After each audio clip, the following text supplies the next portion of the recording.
The Benjamin Dixon Show is only possible with listener support. Go to www.thebenjamindixonshow.com to register for our blog and join the Progressive Army. Today is Tuesday, November 19th, 2019. Thanks so much for joining us. Bernie Sanders tweeted out, and it has been confirmed, that Amazon.com will be paying $0 in taxes on $11.2 billion, not in revenue, no, in profit. Not for a 5 or 10 year period, but just for 2018 alone. Let me say that again.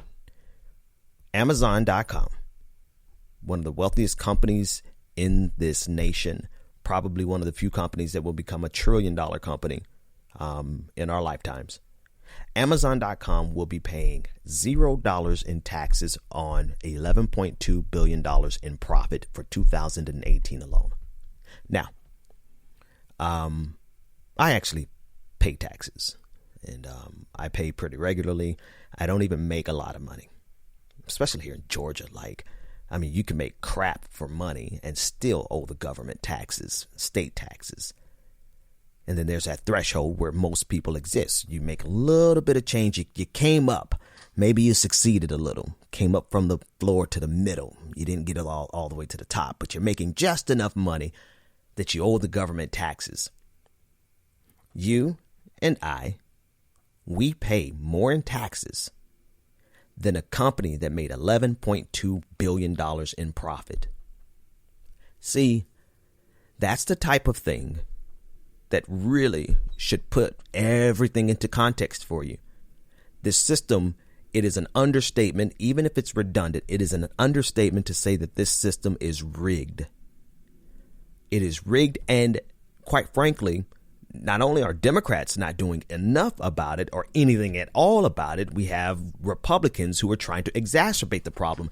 In other words, while Democrats are complicit with the system and not doing anything to fix it, it's still not good enough for Republicans. They have a firm belief that people should be able, not people, their friends and the elite should be able to extract as much wealth out of the system as they possibly can without any responsibility to maintaining or growing or developing the system. Think about it that way. Amazon.com just took $11.2 billion in profit out of this system, and they are paying nothing into maintaining or developing the system. Think about it. Think about it in terms of a marriage. If you're married to someone and they were a millionaire and you were working class, but they have every expectation that you pay all the bills, hopefully you would not stay in that relationship long. But this is the nature of our country. And it's dawning on me, I've always known this, but it just takes time to get the right words for it. The reason this is maintained, the reason the system is maintained is because rich people have conditioned everyone in this country through images, through magazines, through articles, through songs, through idolizing fame and fortune. They have conditioned us to idolize fame and fortune. And because it's something that we envy and we aspire to, and we expect that one day we'll be rich, then we push back. We push back as though it's our money. Let me clarify, because it is our money. It's our it is the wealth that is generated by a collective society. Without this social contract that we have, Amazon would not make a dime. But we push back against, not all of us, there's a huge percentage, a plurality, if not a majority of Americans who reject the idea that we should tax these people into oblivion. And even if not into oblivion, let's tax them into being, half of $11.2 billion in profit. There are so many people who think that one day they're going to be rich and they're going to be famous, and so they proactively push back against this idea. Or they try to hide behind the idea that taxation is theft. Hello, libertarians. And the reality of it is taxation, although we did not agree to this social contract at the beginning of the social contract, it is a social contract that helps us to create a civilization from which we can build and grow and hopefully eventually survive. And so if you take the position that taxation is theft to begin with, then you have to answer the question of how we as a collective society are supposed to survive in the long run. Now, setting aside the philosophical argument there, I think everyone can look at this pretty clear-eyed and see that there is something wrong when average Joes and average blokes like you and me pay more in taxes than a company that made $11.2 billion. And they don't make that in profit for 2018 alone. And they cannot make that without exploiting their labor force. The median income in this country is around $60,000. That's actually, if you're doing that, you're lucky, right? Let's just be real. Most people are living paycheck to paycheck, even at $60,000. Most people are probably making $15 an hour if they're lucky. I mean, there's a lot of people who do not have wealth in this country, and in some form or fashion, we are all taxed. In some form or fashion.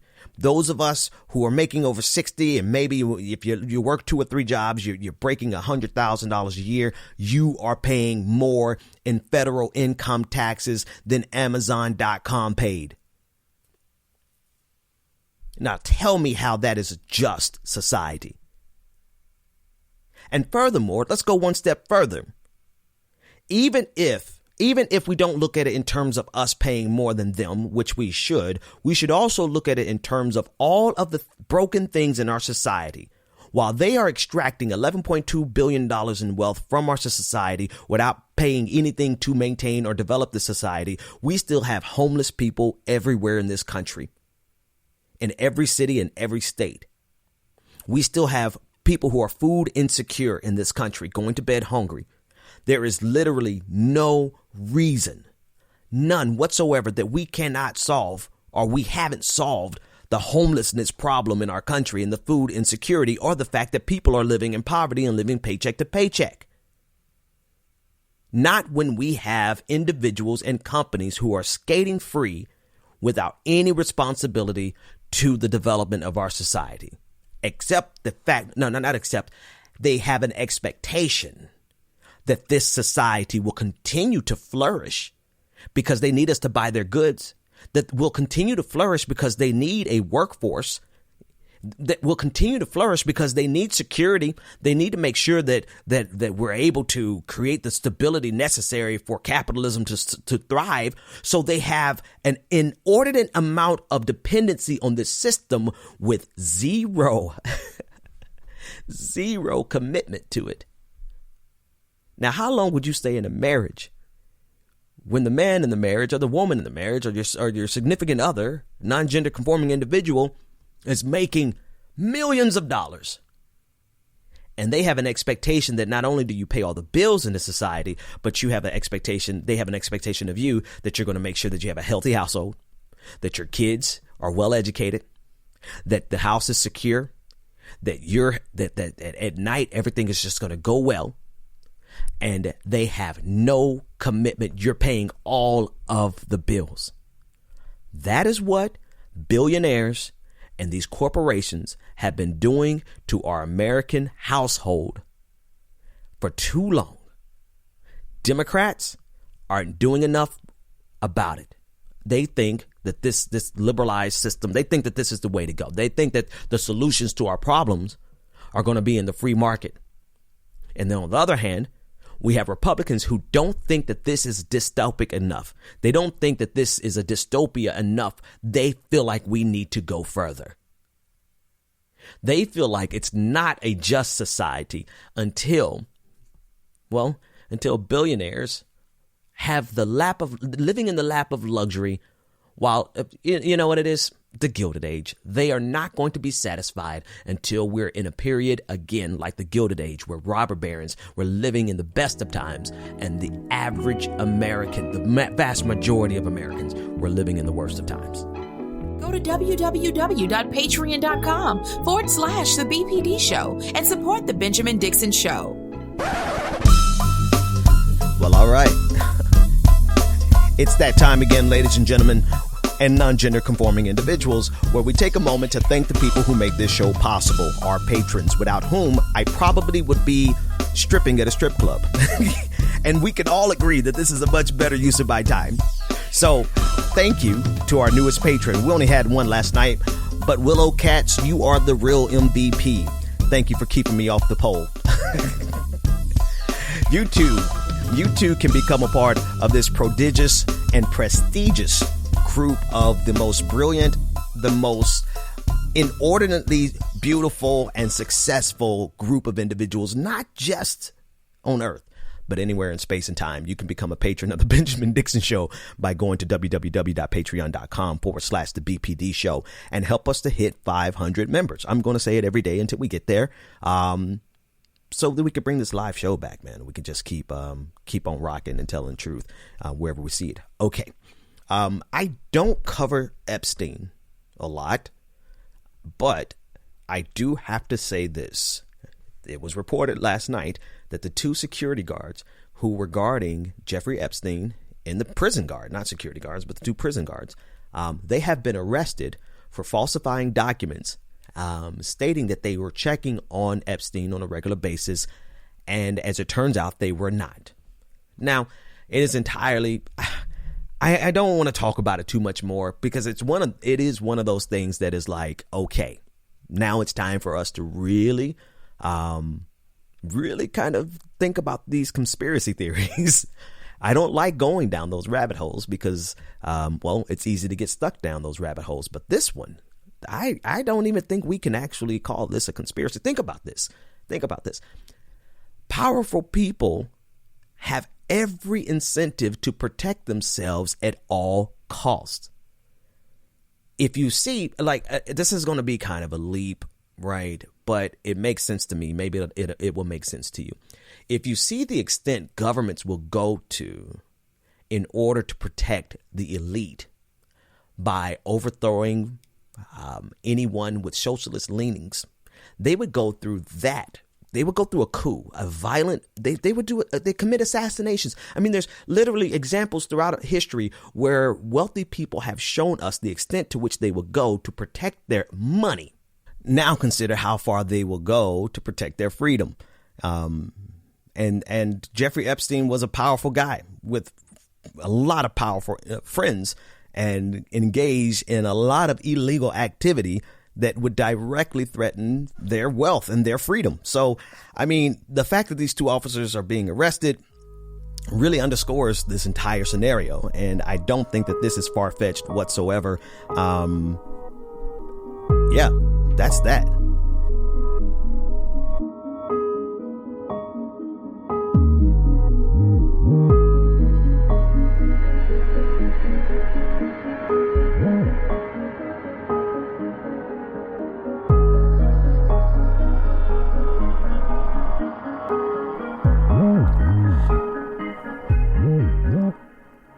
I believe podcasts to be, or should be, an acoustic experience.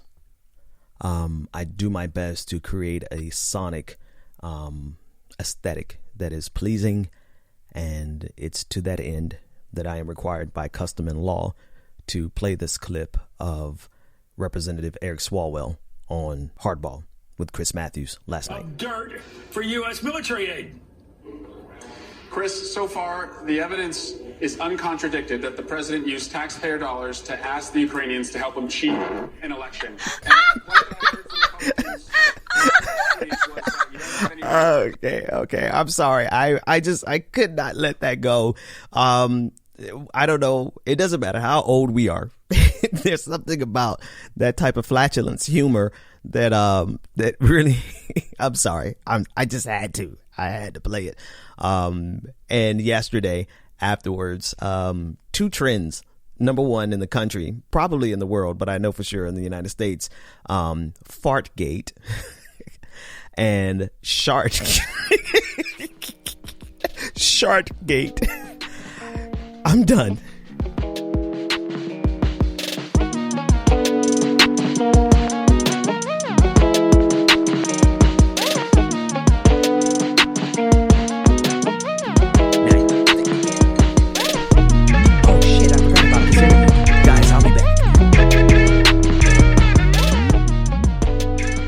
Okay, this next clip, the audio is really bad on it.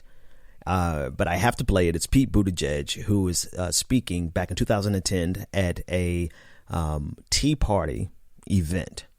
And he is talking about to Tea Partiers about the concerns that they have about the direction of our government, which happened to be led by Barack Obama at that time. The audio sucks.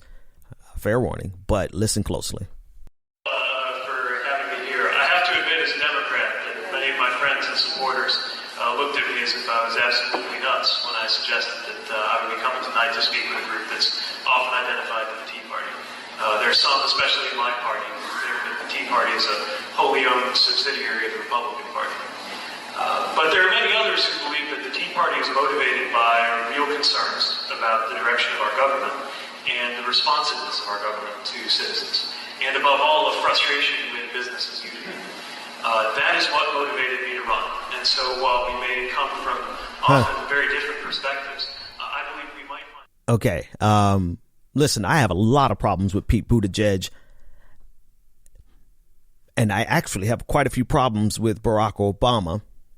So this has nothing to do with any type of defense of Barack Obama, even though I'm very capable of giving one in any crowd, right?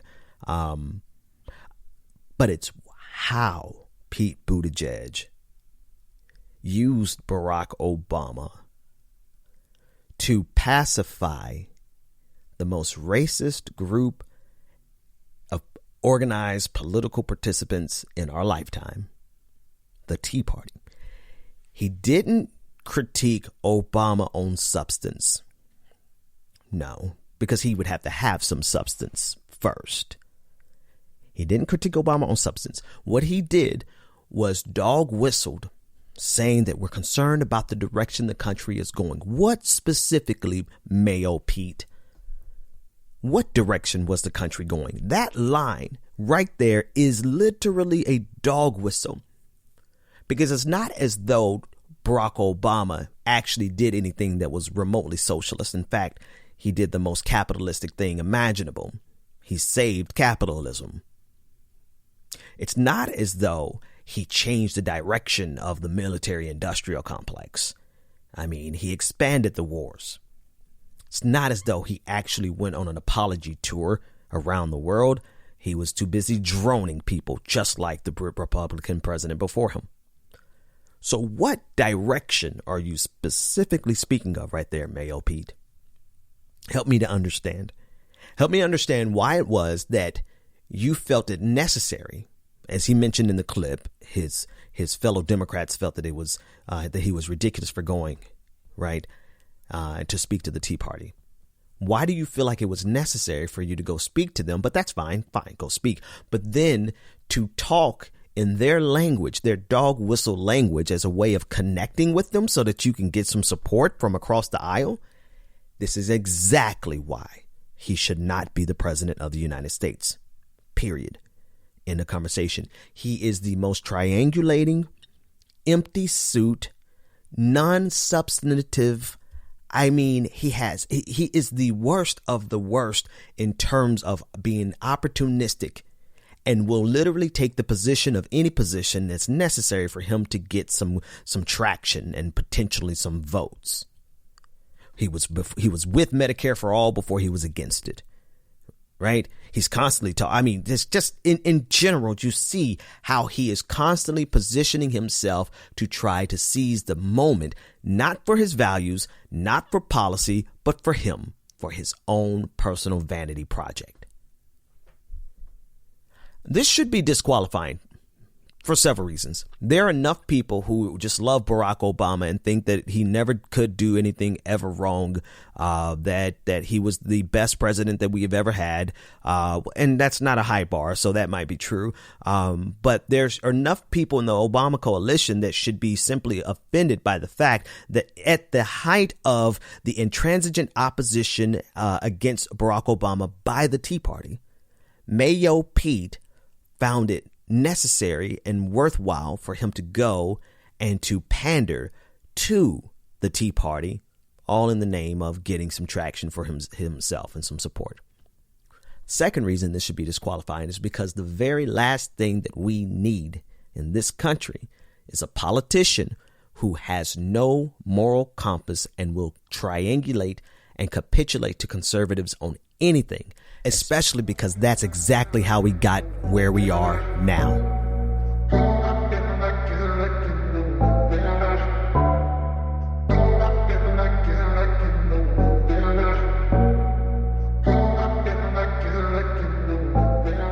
So, Chick-Fil-A has decided that they are no longer going to be bigoted now. And they're no longer going to donate money to organizations that oppose marriage equality and some organizations that actually support conversion therapy for LGBTQ individuals across the country. And so they announced yesterday that they're no longer going to donate that money. Okay, now, I'm just finding out that they made this promise in 2012, and I feel a little attacked here because I actually love Chick-fil-A. Now, I don't eat there now because I've been on my workout plan and my diet plan, so I actually can say that I haven't eaten there in a while. But I also think that they did this. I think they did this because of Popeyes really kind of smashing all the competition lately. But this isn't about that so much as it is kind of a confession that that I really want them to be good. I would really appreciate it if they would stop being bigoted. Could they please, for the love of chicken? Where's my clip? Where's my clip of that steel worker? Well, I'm here in the freezing cold getting free chicken sandwiches because the food tastes great. I mean, it's chicken. Fried chicken. I like fried chicken. I do. And he was, I didn't say this last week, but the little kid was sitting in front of a Chick-fil-A. And so I identify with this little kid so much that I really need Chick-fil-A to do the right thing this time. Could you please stop being a bigot? Because I'm so tired. I'm so tired of having to wear shades and a hoodie and cut off my phone location to sneak and get Chick-fil-A. Could you just be kind? Could you just... Okay, all right, let me get off of that. The real reason I even started this segment is because the token gay of the Republican Party, Dave Rubin, has decided that because Chick-fil-A is no longer going to donate to these homophobic organizations, that he, as a gay man, is going to boycott Chick-fil-A for not being homophobic enough. I can't make this up. Life has really gone into a parallel dimension of weirdness, where fiction is really like life is stranger than fiction. Dave Rubin, the guy who last week told Donald Trump Jr. that it's okay to call him the F word. I think I still have that media. Now we're equal. You call me whatever you want. You know what I mean? Like you could call me a and that's fag what it right feels now. like It to wouldn't me. mean anything to me. Dave Rubin is so like at this point, Dave Rubin, who has one of the most popular shows on the internet. If you don't know who he is, I don't know what to say other than trust me, it's worthwhile talking about. But he has a huge show. He used to be on the Young Turks. He's a part of the Blaze. He was funded by the Koch brothers, and he has taken his grift of his conservative grift so far that he is now going to boycott Chick-fil-A for no longer donating money to homophobic organizations, one that supported quote unquote conversion therapy. You cannot make this up. But as for me and my house, Chick-fil-A, could you please stop being bigoted? Could you really do it this time? Don't make empty promises, because I'm going to be honest with you. I did break my diet this last weekend, and I went and I tried the Popeye sandwich, and I just got to be honest with you. They've got nothing on you. They're just not homophobes. Could you please stop being homophobic bigots so we can enjoy your chicken without the shame?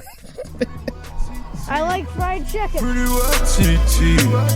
Pretty white TT. Pretty white TT. Pretty white TT. Pretty white Taxpayer dollars to ask the Ukrainians to help them cheat an election. And the complaint that I've heard from Republicans. Oh my gosh. We are living in a parallel universe. This is I like chicken. I like fried chicken. I feel like I need to. Okay. I feel like I need to give you like some kind of poignant closing and say something meaningful and substantive. But all I can say is, I'll see you tomorrow. The Benjamin Dixon Show is only possible with listener support. Go to www.patreon.com/The BPD Show and support The Benjamin Dixon Show. If you like this episode, be sure to share, like, and subscribe.